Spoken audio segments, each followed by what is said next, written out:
Turn up the dial, it's 10:30. Be back. Spin that back show, all the classics on track. From 79 to 99, we're crossing the gap. Album reviews, little known facts, hip hop intact. Saturday mornings, dive into the history. Samples and stories, old school mysteries. Early self-static, Shiraz and TBD. Nola Batavine. Turn it up, let the vinyl spin. 10:30 sharp, where the stories begin. From the golden era, treasures within. Spin that back show every Saturday when we break it down, the legends and the lore. Every beat, every rhyme, uncover more. From Grandmaster Flash to Nas's Raw, we're bridging the past, hip-hop's core.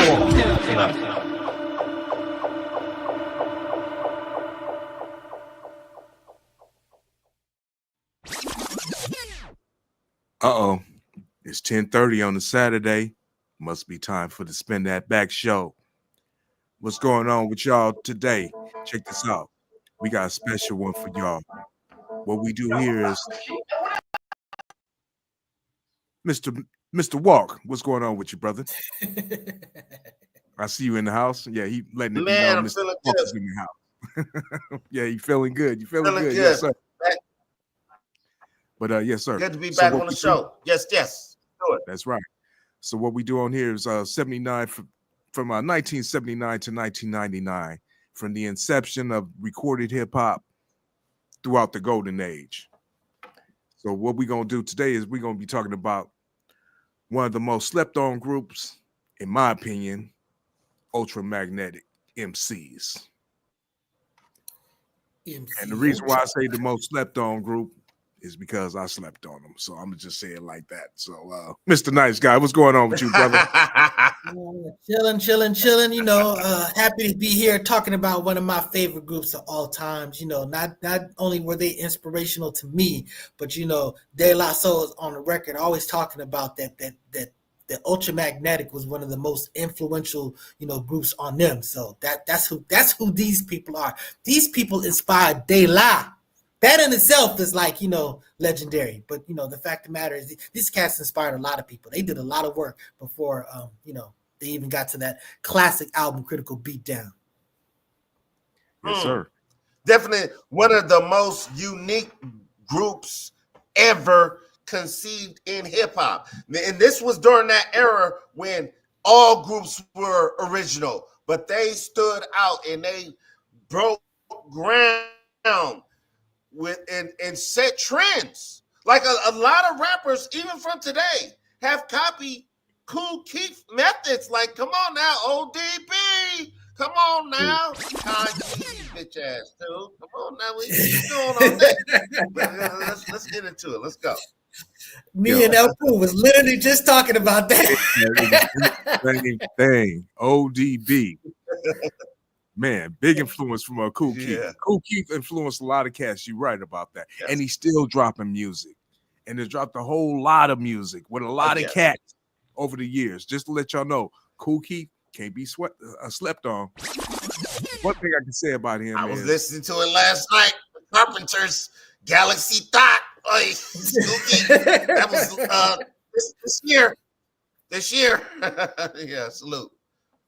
And he falls into one of these categories that I put just a few people in, like him, Beastie Boys, and a couple other people. That's always just like everything they, of course, KRS. Everything they drop is straight hip hop, nothing else. Hip hop. Yeah. So anyway, we're gonna talk about Ultramagnetic MCs, and Mr. Nice Guy has sent me a nice little packet. I had this. I was like, yeah, I remember all these songs and everything. I'm like, damn, this is way back. They was using this. I'm like, oh. Then I started thinking, like, man, the production, like, who was it? Said G, right? Said G. And then they had, I think Paul C kind of helped them out too, right? The legendary, you know, rest in peace, immortal Paul C. Wow. Exactly. You know, so. Paul C had his hands on everything. So man, I'm telling you, man, we lost a lot with that dude. You know, I mean, I'm gonna tell you what. When you had those white boys in your circle helping you out with some music, like Rick Rubin, Paul C, you always got a different little flavor. I'm gonna just say it like that. They brought something to the music that other cats wouldn't bring in.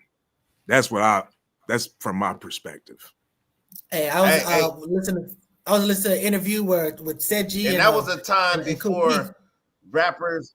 Wait, hold on. Before the thug niggas start coming in and start beating up the damn engineers and producers like Tupac and Grand Poopa too. Grand Poopa did it too.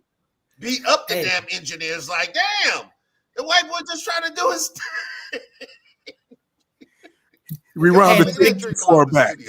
Hey, the beginning of Mama Said Knock You Out. Literally, when you hear Cool J go, come on, man, just start the record. That was him literally banging on the engineer. You know what I'm saying? So, you know, that's what's up.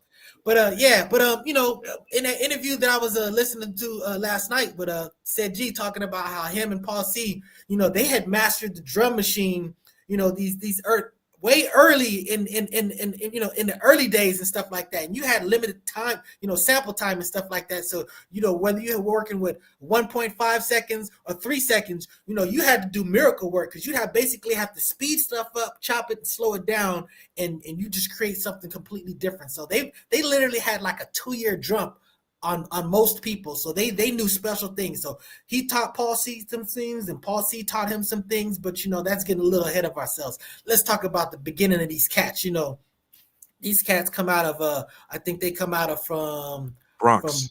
From the Bronx. That's right. So, you know, Cool Keith, Said G, TR Love, and Mo Love. You know, and you know, these cats formed in 1984. 1984. That's that. Yeah, these brothers, and you know, their first single. Honestly, I never even heard of this. I found this out in researching it. Hold on. Before you go to the first single, just to let y'all know, Cool Keith was a dancer, like a locker. You know that before he started rapping. They got video of it. Yes, sir. But go ahead now. And instead, G was the DJ, you know, before, because that's how it was. They had like their own group, like Cool Keith is the one that came up with the concept and the name Ultramagnetic MCs. And when they originally recruited Said G, he was just, you know, he was the DJ.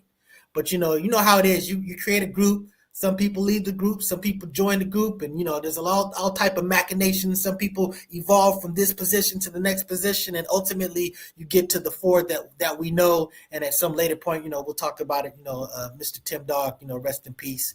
But yeah, so this first song, "To Give You Love," I never heard it. You know, when I listened to it, it didn't really hit me like, you know, like something, but I could still hear the elements of what they are and the flavor they bring. You know, Cool Keith sounded actually pretty dope, you know, for the time and stuff like that on it. But I'm just telling you, my first exposure to them was Ego Tripping. This song, I always credit as sort of like the bridge. This is the beginning when I felt like hip hop like really changed as far as like people were using like chops of like, you know, Marley Marl used the chops for the bridge, but he was playing it over. These dudes literally sampled the whole like synthetic substitution, and that was the beat. That was like the beginning, and just the heavy samples. And from that point on, you know, hip hop didn't look back. You know what I'm saying? And that song, let me tell you, these cats is flowing, but this tells you how good they are because they have great voices. But each of them did 2 rhymes. Each of them did 1 verse that rhymed and 1 verse that didn't rhyme. I didn't even notice it till like way after the fact. Like my homeboy, shout out to, you know, X-Ray. You know, he was like, these cats is not even rhyming, and it sound dope. You know what I'm saying? So wait, so that was premeditated. So you saying that was premeditated, like that? It was premeditated. Wow, I didn't know that. I didn't know that. Spin that back. Just to pull it off, because you should immediately like not sound right and not work with you. But these cats, they pulled it off. And I mean, that song is just a fantastic, an amazing song. MC Ultramagnetic MC, you know, just the scratching and everything about it, you know, just man, it's just a dope song from production to lyrics. And they going after Run DMC. I wasn't cool with that. But you know, they just said, hey, it just was hip hop. We didn't really hate him or nothing like that, you know. Oh, spin that back. I didn't know they Run DMC. But Run DMC was the plethora of hip hop at the time. No. Yeah, now you go back and look at that first verse, and you know, nursery rhymes, you know, and stuff. You know, they're basically talking about, you know, Peter Piper, some you know, they going in on Run DMC. But you know, they was some dope cats, you know. Yeah, which was kind of silly at that time. Come on, Run DMC was really a much better group. Because I'm gonna be honest, I didn't even know they had any records out before Critical Beatdown. I used to see their tape in the swap meet at you know what I'm saying, Crenshaw swap meet. Damn, I'm old as fuck. That's when I started seeing that. But I heard them first time I've heard Ultramagnetic MCs was from my cousin Abraham, because he used to live in the Bronx. And we all met up in New Orleans, and he gave us a tape just from the radio, from WBLS. And we was like, I didn't know who they was. It was tight though. That the Ego Tripping, the Critical Beatdown, Funky, that's my favorite song right there. Funky right there from them. And I was just like, who are these guys? And it was tight. And that's who, you know what I'm saying? These was unique styles and unique individuals, period. See, that's what I'm on right now. I'm trying to capture my Cool Keith moment right here. That's just yes, your question right here. And Walk, that Funky, that Funky got him the record deal. That record is what got them their record deal. You know, that you know that they ultimately, you know, pivoted to. And the Crenshaw swap meet, you talking about the Crenshaw Mall, right? Crenshaw swap meet, boy. Yeah. Because that mall was like a swap meet in itself. How about that? I ain't talking about the mall. I ain't talking about the plaza. The Crenshaw swap meet. You remember where that was at? Yeah, you gonna run to the 6-0s, Jungle Bloods, or 40s? Nah. I went to the King swap meet, brother. Yeah, with the Slauson swap meet. King swap meet that got burnt down in the riots. Spin that back one time. Yeah. So you know, and this is the day back when you basically, you know, you release singles before you even got like an album deal. You know, you pretty much got, you know, the rappers were pretty much just getting single deals. So, you know, and that's what it was. And these cats, they released like a whole bunch of singles before they even got to the album. Because they were like, when they got to the album, they said, man, if we would have just put all the singles on the album, we wouldn't have nothing new. So we basically had to flip it all up just so you could have something new. So, you know, that first single was, again, I Never Heard To Give You Love, but then it was Ego Tripping, and then it was MC Ultra Part 2. You know, he made a reference to MC Ultra. I thought he was talking about the first one. So, you know, I didn't realize that.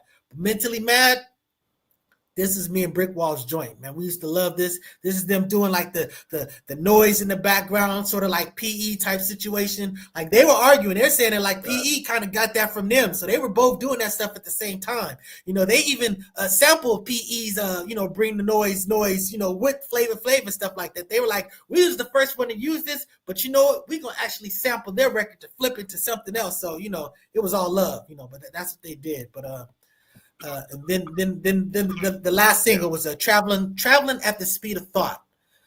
Now, you know, this song, the video version, this is the song he did a video for, Traveling at the Speed of Thought. You know, it's using the Louie Louie sample, but it's also using the numbers that, you know, I was telling Oppo, I don't know if I want to be doing it on the show, but the bottom line is it's a fantastic combination. And this was a song, it was at the proper pace for us West Coast people to dance to, because we tended to really kind of dance to the faster type stuff. So, you know, this was super dope. So shout out to Ultramagnetic MCs for that. That's right. Shout out to him. The one song, what was it called? Funky? So Funky was the single, and that was the single I think that they said that's what got them the album deal. You know, yeah. So that's what led to the Critical Beatdown. That's what I used to hear on K-Day, that song Funky. They used to play that on K-Day during the mix shows. They wouldn't play it like in rotation, like during the day and stuff, but on the mix shows with like Julio G and, you know what I'm saying, DJ Romeo, they would throw it in there. That you would hear it. Because them beats, like when you hear the songs now, like wait, Ilfu, you might not know who they are. You probably, if you listen to their whole thing, you'll be like, I remember hearing that on K-Day during the mix shows, because it's a lot of beats that was played, like, you know what I'm saying? And they had that sample before California Love. That Funky had that. Go ahead. This is the reason I had because I was getting ready to say that. First, right there, Woman to Woman, Joe Cocker.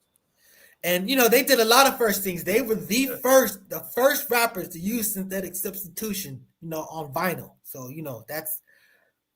that's a big deal because a lot of people done flipped that. I know De La flipped it with the potholes and there's just been a lot of stuff. But yeah, now synthetic substitution, that's one of my that's one of my favorite breaks. Just man, shout out to the founders, the fathers that created all that stuff. For the next generation to chop up and the sample and the loop and to do all of this stuff. Funky drummer and all that stuff, man. Just dope stuff. Dope. All right, I think you're muted, Walt. Let me give let me give a little sample because I know El Pooh gonna recognize this. You recognize that. You know what I'm saying? I don't want to play too much because I want to get flagged and dinged. But that's ultramagnetic. That's 1 minute less. Yeah, what we're playing is all for promotional, so that's what this is all ultramagnetic, it's all love, and we're sure that they would totally rock with us rocking their stuff. Oh yeah, I know, feeling it for sure. Fair use, baby. Mm-hmm. So then we talk about Critical Beatdown. Now let me tell you, my favorite song on this album is Give the Drummer Some. Give the Drummer Some is one of my favorite songs, period. This song is one of the first songs that I said, this is a flawless song. This is literally a perfect song. The samples, the break beat, the chops, it's sophisticated, but also just, Cool Keith, the voice, the laying it down. A lot of times these cats on Critical Beatdown, you might not think too highly of their lyrics, but these cats was flowing on this song. And I mean, he's got that one line that is probably one of the most famous rap lyrics of all time. When he's talking about changing my switch up, pitch, changing the switch up, change my pitch up, smack my bitch up like a pimp. I mean, that's one of the biggest lines of hip hop. Not to be using that term, lightly and stuff like that, but I'm just trying to do justice to the impact that had when he did it. It's just a callback to a great hip hop moment. But it's because that dude was literally crazy. I think he's still crazy to this day. That's it, man. Just that, man. And he also used that beat that Chubb Rock had used for Treat 'Em Right. Mm-hmm. Before they open a lot of doors. Yeah, exactly. Yeah. Flawless. Like you go through the album. If you go through the album, you're gonna hear stuff like that's what I'm saying. Like I haven't heard Give the Drummer Some in years, but listen to it again. It was like I grew up off this stuff and I didn't even know that was them. Because seriously, I didn't even know who they was or where they was from until I got that tape from my cousin. I was like, oh, it was the Ultramagnetic MCs. But I do remember hearing it over and over and again, like just during the mix shows in Los Angeles. So yeah, these dudes was definitely instrumental in hip hop and influential to a lot of artists and MCs coming up after them. Hey, KRS-One is on record saying that he almost joined Ultramagnetic MCs. So he was, think about that. That roster was almost Kool Keith, KRS-One, and Said G. You know what I'm saying? That's pretty amazing. But and Said G, Said G's had his fingerprints all over a lot of BDP's early stuff. You know what I'm saying? The Bridge Is Over, poetry. Yep. Shout out to Said G, one of my favorite all-time producers in hip hop. KRS-One was homeless. KRS-One was homeless trying to join everybody. The Bridge, Critical Beats. He's like, man, somebody give me a job. And shout out to the Blastmaster, though. We appreciate your career and the things that you've done in the past, the things that you do in the present, the things that you do in the future. KRS is an example. Hey, speaking of KRS-One, if y'all got time, if y'all have time for a laugh, Google the Nelly KRS-One battle. Like now it's freaking hilarious right now.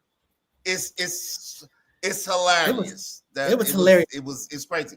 But I like how Nelly did a recent interview where he was like, I'm a student of the teacher, and he really retracted and apologized for his buffoonery coming at the great Harris one. Come on now, but it's Who hilarious. came after him first?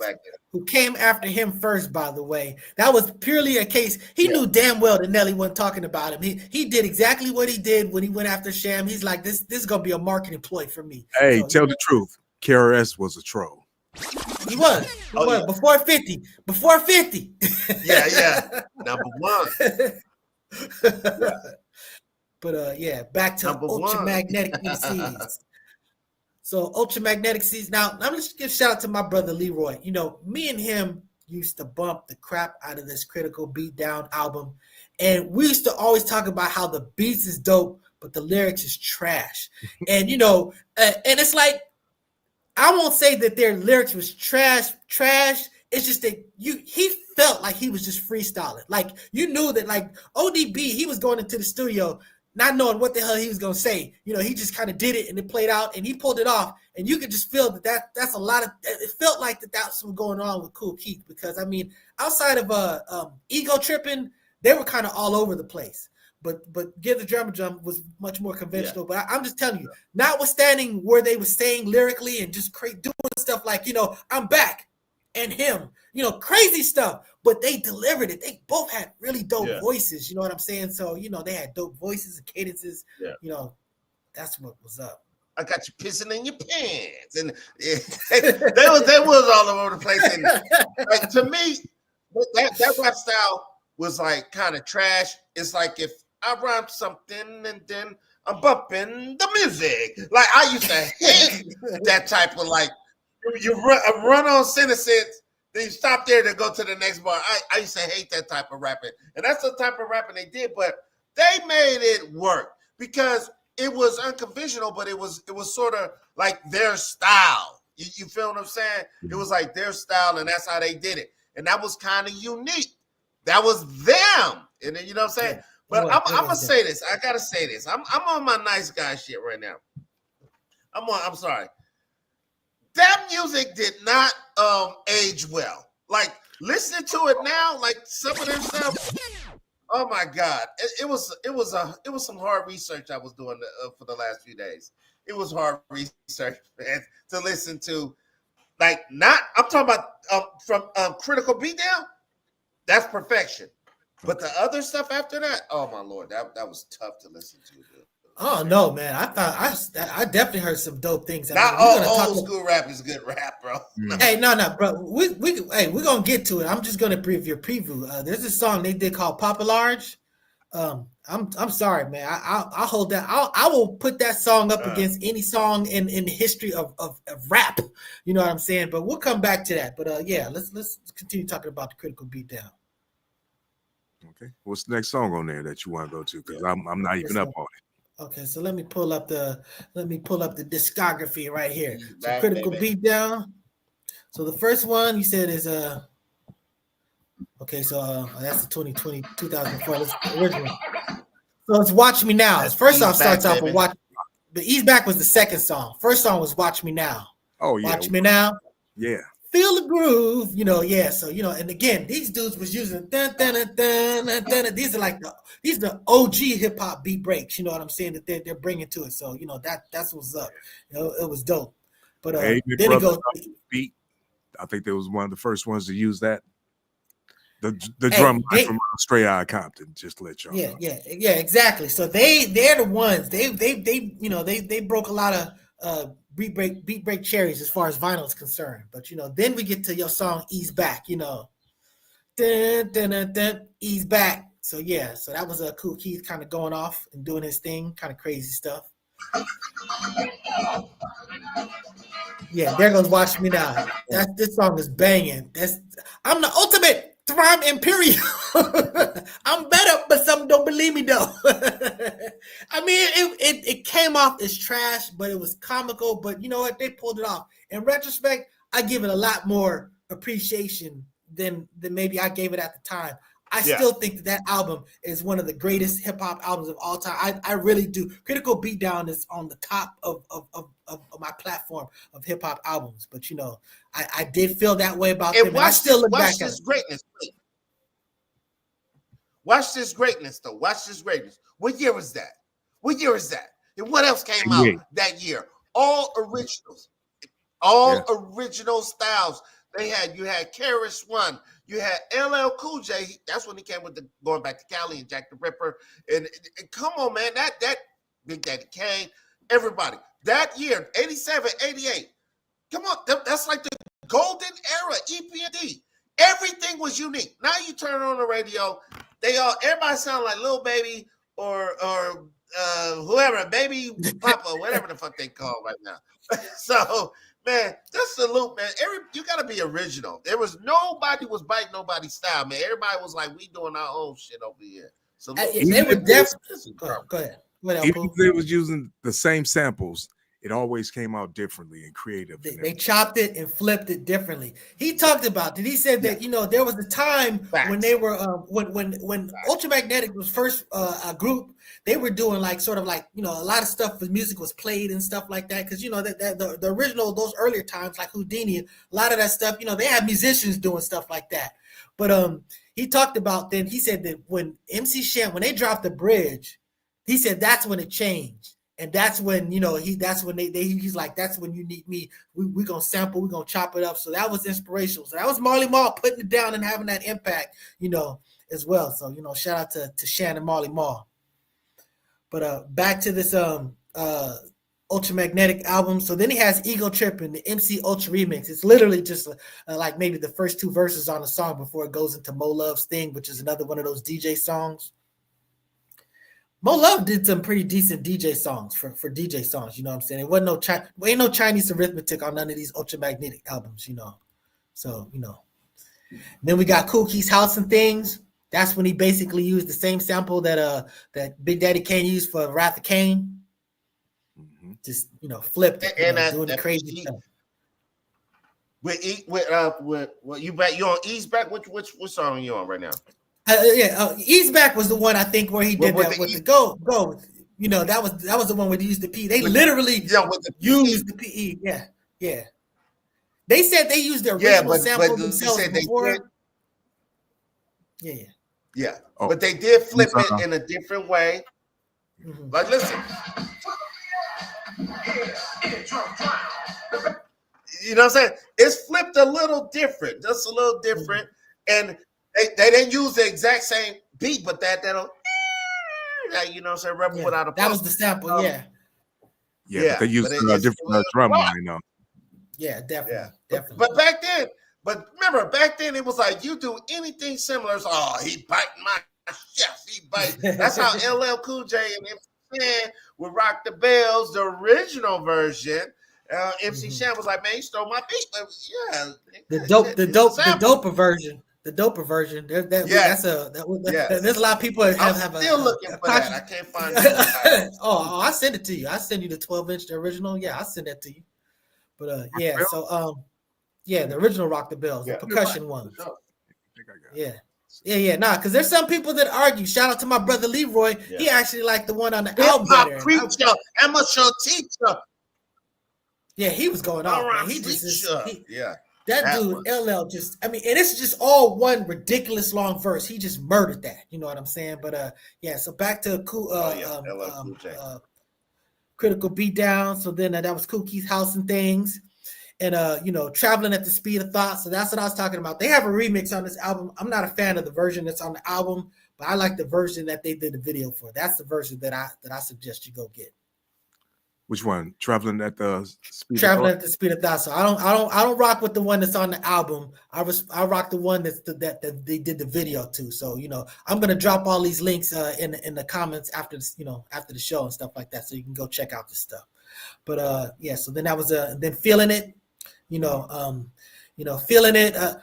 Honestly, you said you say? Oh no, you said the other ones. I'm about to say, how dare you say that these beats didn't hold up? I mean, a lot of this stuff I still found to be banging. In fact, I thought this was like they were ahead of their time. You know what I'm saying? But I said the rhymes, not the beats.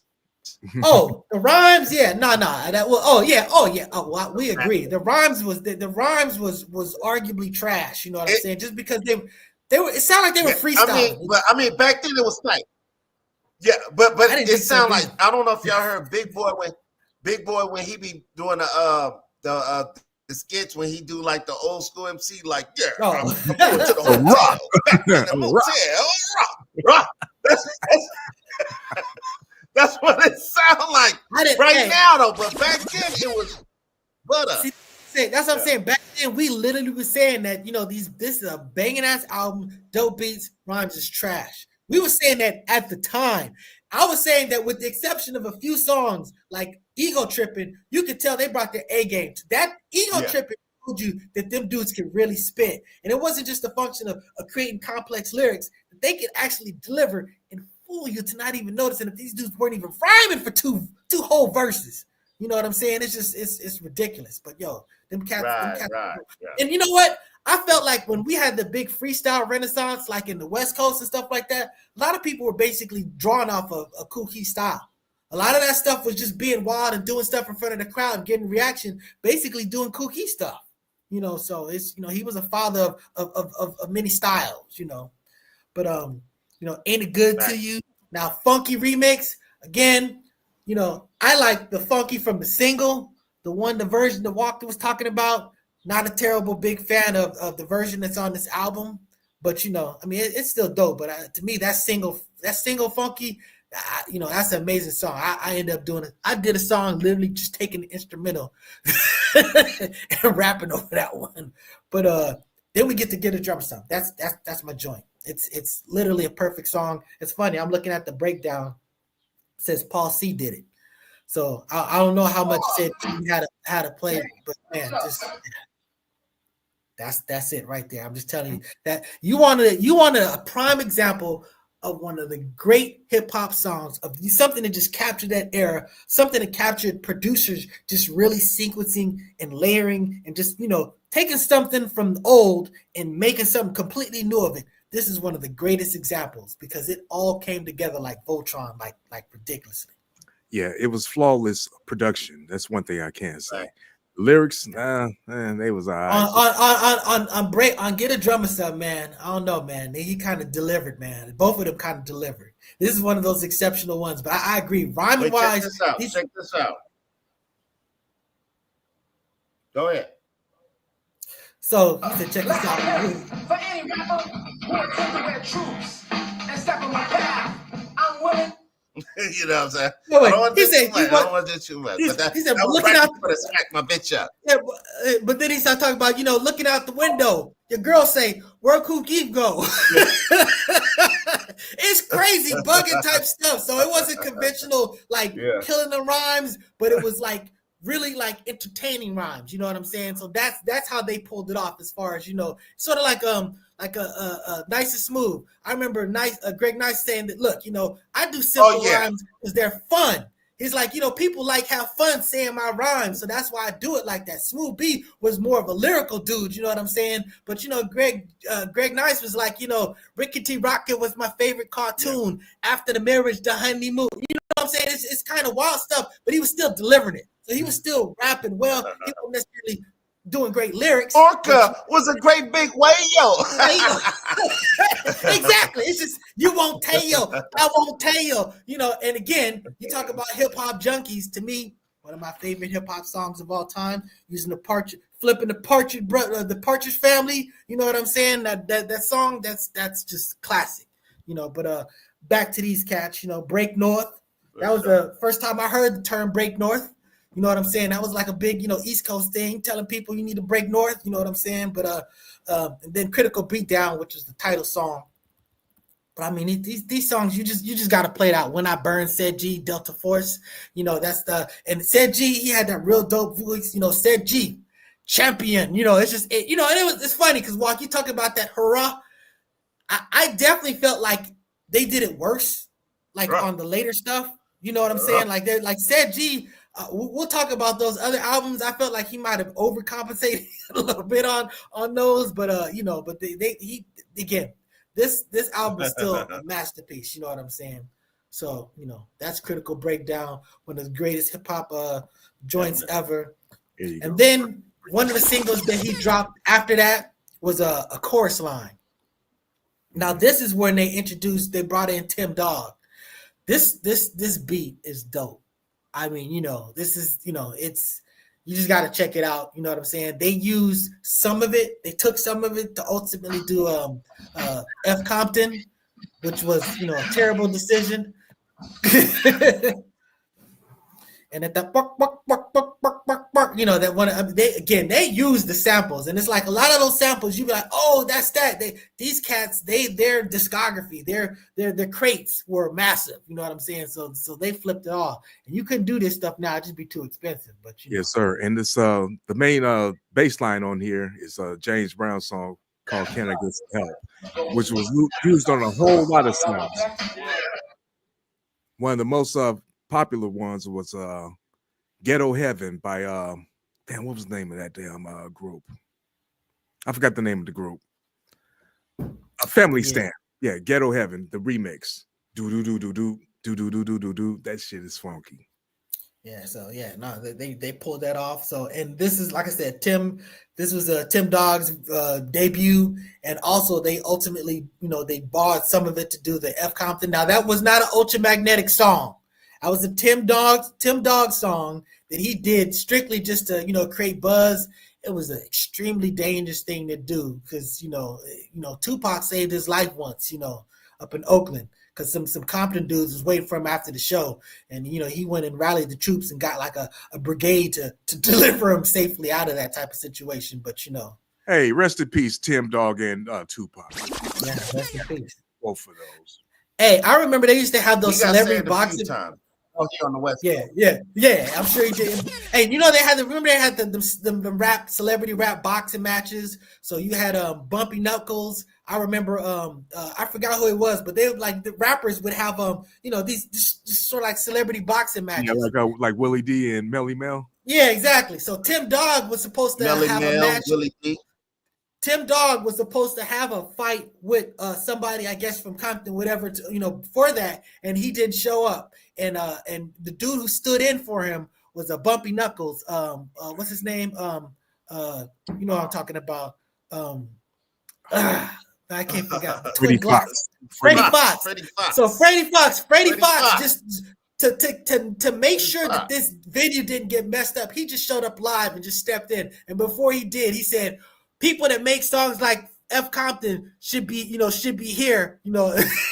Like, he just put that out there. You don't make songs like F Compton and not show up to, you know, have this fight. He went up, showed up that fight, freestyle, beat the crap out of that dude.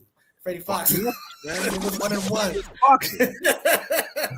Freddie Fox was one of them ones, man.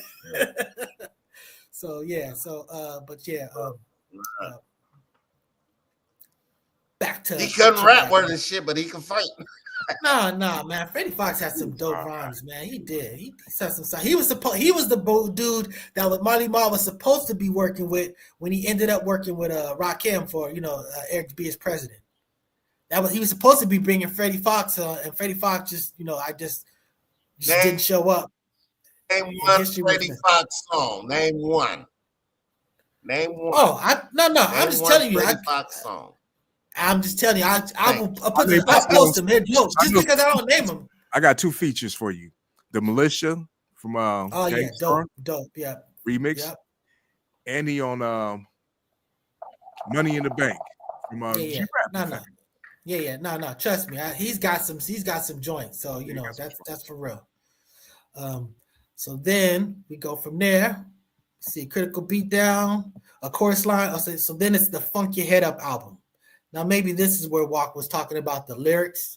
When you talk about the rapping, about the raw, definitely it sounded like Said G didn't sound like regular Said G on this to me. It sounded like a combination of really kind of gone old school, but maybe also trying to kind of like, you know, there was the new sort of like flippity flip style from like the Good Life and stuff like that. So I don't know if there was like some combination of effort, but it didn't come off like I felt like, you know, the earlier stuff. So I felt like Walk's criticism is probably a legitimate criticism for these, but the beats were still banging, you know. You about to say something, Walk? No, I will say this. Said G is a little bit angry about this album because he says that he laid this stuff down and then some other production company went and added a bunch of stuff to this that he felt took away from it. because they were like hardcore dudes, at least hardcore music, not necessarily like hardcore gangsters, but hardcore music. Because he said he was supposed to be on Nice and Smooth's Ain't It Funky Enough or Ain't It Funky for You? I'm gonna make something funky for you. Because he was friends with Nice and Smooth. He hung out with him and stuff like that. Said G, but Cool Keith. But Cool Keith was like, they stuff was like a little too nice, and our stuff is like a little too hardcore. So that's kind of why he held off on it. But then basically this dude added all this kind of cartoon stuff, later in the post. So he, that this album like kind of really gets Said G upset, But I still think it's pretty dope. I think there's got a bunch of dope little joints on it. But what really let me see, what was the single from this album? Let me see. I don't know. I'm gonna tell you, I don't know nothing about this album. Yeah, Maybe this Papa album. Large. I think Papa Large. No, Papa Large, I think is I want to say that's the third album. Let me see. You know what? Actually, no, I put this here, so it might very well be. I want to talk about Papa Large, but you know what? Let's go ahead. Let's get into it. So Papa Large was this song they did that they actually used. Said G said they used Prince, the Bat Dance, which doesn't lend to itself to me like something would be like a great hip hop song, but he says that they flipped this real strong and that it was incredible and that record people were basically beating their doors down trying to sign them because of this song. But, Prince wasn't trying to hear it. Prince said, I'll let you do it, but I'm getting 100% of it. Not 90%, not 80%, not 100%. So they were like, yeah, no, we can't do that. So they ended up doing some version of it that was like pretty like blah, like whatever. But then the Beat Miners got a hold of it. And man, they killed Talking about this song right here. No, you gotta play the video version. Play the video version. No, that's not it. That's that version from the album. That don't hold a candle. You gotta play the Beat Miner. I sent the link with a whole bunch of things. If you go to my thing, you play that. Large, goddammit. But it's not the proper version. Do you understand? I'm saying that they made one that you never heard. That was the one that Said G swore by, and he even admitted. He said he was so happy that the Beat Miners jumped on that other one. He says because they just the Beat Miners had done this or that for Black Sheep, and he said they took sort of like that vibe, and then they took the beat from is this? I'm seeing you playing it. The Beat Miners did Black Sheep. That's what he said. He said that well, this is what he said. Whether that's true or not, but he just said that the bottom line. He said that they came off of The Choice Is Yours. So and basically you could tell that they do use sort of like some of the elements of Choice Is Yours for Papa Large, the remix, and then they basically recycled the beat from Give the Drummer Some. So they literally said, "Hey, we're gonna do what we think Ultramagnetic is," and I mean, it came together so well that Said G was even like, that's it. He was like, man, they, shout out to them cats. They put that together. But to me, that's one of the greatest Ultramagnetic songs of all time. That song has absolutely. This 1992. Yeah. Yeah. But you got to, again, like I said, you got to play the video version with just the noises. But this is Funk Your Head Up from 1992. So it is on the Funk Your Head Up album. Right? Yeah. No, is it like a delay or something? Yeah. I think it might have a little bit of a delay. But let me pull up that album and let me fact check that for sure. Because that's why I was trying hesitant to go there. I know that I put it in between this and another album. Okay, so yeah. So I think, and that, you know what, that makes sense because that's why he was sitting there talking about he hated what they did with that second album because, after his production, some other people layered his stuff with some stuff he didn't like. But he said that what the Beat Miners did with Papa Large was just, was magnificent art. So yeah, go check that out. I will put the links in the comments. Are you talking about the same Beat Miners? You talking about the Beat Miners from Black Moon? He just said, I'm just going by what he said. I believe he said it was the Beat Miners. That was his interview. He said some things that I don't necessarily agree with.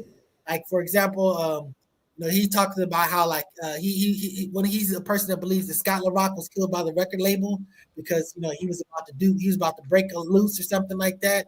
But I mean, when you hear everything that went down with that whole situation, I mean, that's just that was just an unfortunate circumstance. Well, everybody. there's a West Coast mix for the Papa Large too, which is actually kind of banging. Whatever the version is that's on the video, if you look at the link that I put in there that you sent, that's the one, So, but again, I will put in there, and again, like I said, it's the one they did a video for. So, you playing it? That's not it. That sounds dope, but that's not. That's dope. That's probably something else. But With yeah, Papa Large. Wait, we done with Papa Large. I'm trying to go through their whole stuff. Like, just let's give snippets. All right, Papa Large was tight. It was good. This is 1 2 1 2. These are beats and rhymes that we've heard through the years. I didn't even know that was in with the 1 2 1 2. That's the jam right there. It's dope. 1 2 1 2. I just step in, I rap, movie, clap. Damn. Oh damn! So This you moved on to the third album. Oh yeah, you're right. Third album. That was in 1990. You skipped over. Yeah, you But skipped over. It was kind of yeah. Now the third album is when. Now the third album is really when they kind of figured it all together. This is now Said G's back in control of the production, because again, the second album his stuff got hijacked, but this third album, that's back to Said G making sure that Ultra. A lot of people feel like this is their best album. You know what I'm saying? And musically, it's definitely, some of their best work as far as, just where they got production wise. Because these cats grew with time. You know what I mean? You figure out how to chop. Now you're using machinery that allows you to do a whole lot more. So that's what's going on with it. But yeah, you brought that up. You played that. So let me flip over to that discography. But let me see. Hey, I'm sorry, y'all. I had to take a break.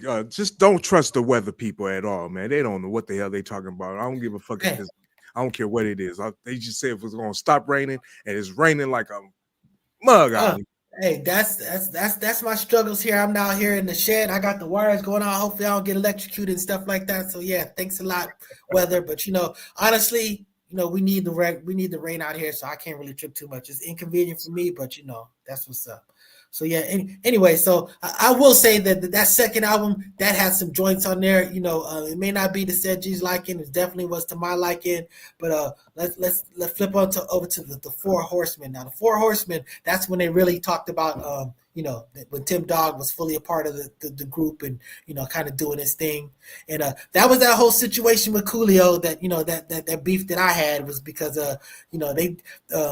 My homeboy shot him, rest in peace to DJ Rob One, who was playing Ultramagnetic MCs, and Coolio recognized Ultramagnetic, and he just was like connected them to F Compton, literally went over and grabbed his record and ripped it up and broke it. Super, super disrespectful. It's one thing for you to have some issues with Tim Dog. It's another thing. It's super disrespectful about pulling the record off of somebody's DJ thing and breaking it. So, I wasn't there at the time, but I remember I was extremely incensed when I heard about it after the fact. I didn't know it was Coolio. I didn't know who Coolio was at the time. I just know he was some guy that, I had big issues with, but, rest in peace to Coolio. Tim Dog was completely out of pocket for that F Compton shit, and honestly, I didn't even really like that song. But I agree with him 100%. I agree with him 100% about the whole. Was hot, DJ Quick was hot. He did it because it was hot, but he also did it because of the D Barnes incident. He actually rapped about that, and I too literally stopped messing with NWA because of. He should have stopped messing with Dre then. Why didn't he just go at Dre? He just wanted to go at all of Compton. That's why Coolio. I know he even brought in Ice Cube. I'm like, dude, Ice Cube had already left the group.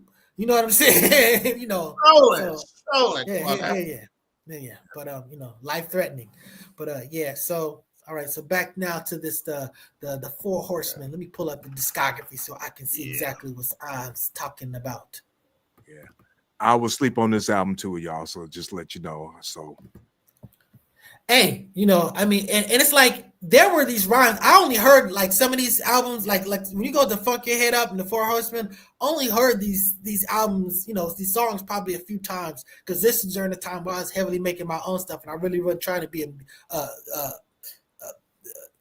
basically influenced too much by other people's stuff. I would like to hear stuff to be current to see like, oh, here, what's they're up to, see what they're doing. But I mean, he had these crazy rhymes where he's like, you know, some galaxy rays, you know, just like, you know, because Kool Keith, again, I really believe that dude is crazy. My homeboy Marcellus, shout out to my brother Marcellus. He was sitting there talking about how, you know, yeah, he used to, you know, he would come talk to him in the mall, and he said he was a cool dude. He like, you know, would come to him and talk to him. He said, but he'd be wearing like with female undergarments and stuff like that. And I'm just saying that dude was literally crazy though, you know. So it just, you know, he wasn't just like showmanship crazy. Yeah, he like was Busta on medication. He was on. Yeah. You know, Kanye learned. He was you know on medication. He was on like you know what I'm saying, like anxiety medications, and like they had an interview with one of his buddies was like, I keep the medication in case he go a little too far. You got to take the pill because he didn't like taking his pills. It's Kool Keith. Like, go to the interview. It's on YouTube right now. Oh, man. You know, he was a little off. Yeah. And I definitely recommend, you know, some of these YouTube videos where they're just breaking down the stuff that they went through. I mean, you're talking about these cats. I mean, they you know, the dude that when I was watching the interview, he literally described them. These are your favorite rappers. I mean, these are those guys like Scarface is your favorite rapper type of situation where it's like that's this Ultramagnetic. They really were that group. You know what I'm saying? That inspired and you know a lot of people drew from. So you know that's for real. No. So the single that they had from this so Four Horsemen was Two Brothers with Checks, which was like a crazy song, you know what I'm saying? Because like literally the chorus was the hook was like two brothers with checks, San Francisco, Harvey. Honestly, I don't know what the hell that was supposed to be, but maybe that was like the whole thing, you know what I'm saying? So, you know, and Raise It Up, you know, featuring the Godfather Don, you know, who produced a bit of stuff, you know what I'm saying? So that was also a single from this. But yo, and you know, they had a lot of baseball references. Like not just baseball references, they had like old school Negro League baseball references all over this album. You know, even at that song, Saga of the Dandy, you know what I'm saying? They were just talking about, you know, Satchel Paige and all this other stuff. You know, El Poo, I'm getting the rain that you was talking about now. Yeah. It's gonna be a problem if I lose everything. But yeah, but yeah, you really got to check this out. We can't do justice to talking about this.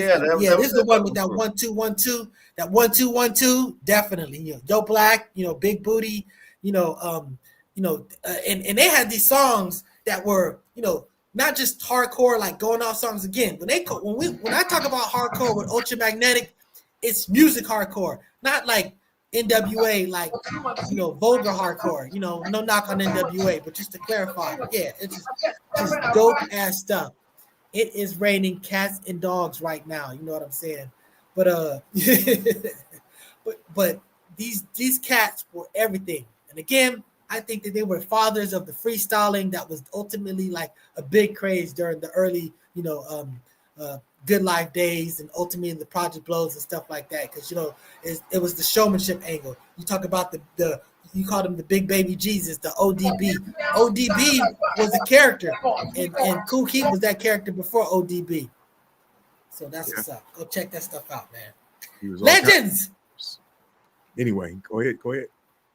No, I'm saying I don't want to drag it out too long, just because I know that I felt like, also there was a little bit of conspiracy. I know it would have been nice if we could have got Born a Lot on here, because I know that he is like actually working with I don't remember if he was working with Mo Love or TR.